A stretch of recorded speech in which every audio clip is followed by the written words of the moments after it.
For young children, every situation is a learning situation, one where language learning is possible. For the child to learn language, they must hear and use it again and again in a range of situations. It is part of the kaiako role to give children the chance to practice new words and phrases in contexts where language occurs naturally. Not only does Te Moana read and discuss the story of Sione and the taro with the children, she gives the children the chance to be Sione, using the language as they struggle to pull out the giant vegetable.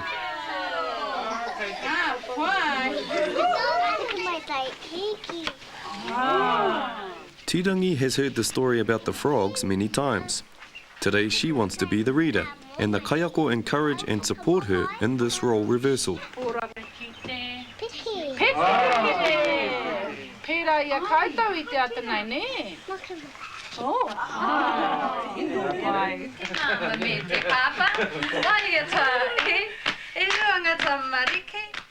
Kaiako are always quick to extend language by introducing relevant waiata and nursery rhymes.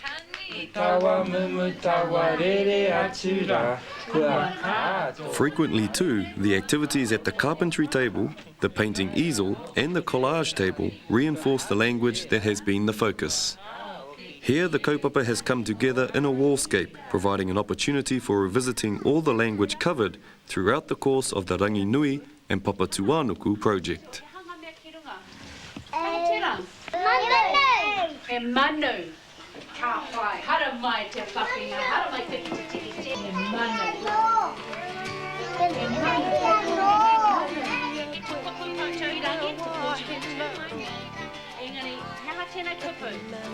It is important for the language development of the child for them to be supported in the home. It is not enough that the language is spoken in the kohanga reo, and part of the work of the whānau is to promote its use when the child is at home, to create a community of Māori language users.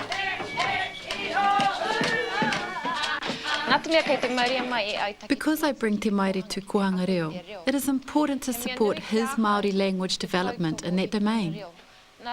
Therefore, by my being actively involved in the life of the kohanga reo, there is contingency between the home and kohanga. I can then support his language development at home and also at the kohanga reo.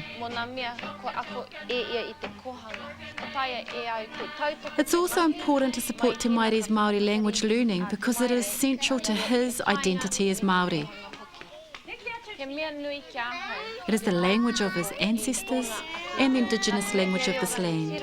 It is therefore critical for Māori children to learn te reo Māori.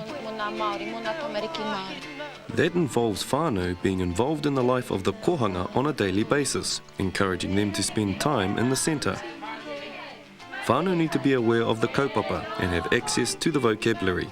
Sending home tapes of waiata is one way of doing this, as is sending documentation about the child's daily activities. The ongoing support and dynamic involvement of the whole of the kohanga reo community strengthens the relationships between kohanga reo whānau and homes, and the children's learning environments are also supported and strengthened as they are made more meaningful. This is the philosophy of kohanga reo. The whānau must be actively involved in the language and program planning, implementation and reflection processes to support the regeneration and know about future kaupapa.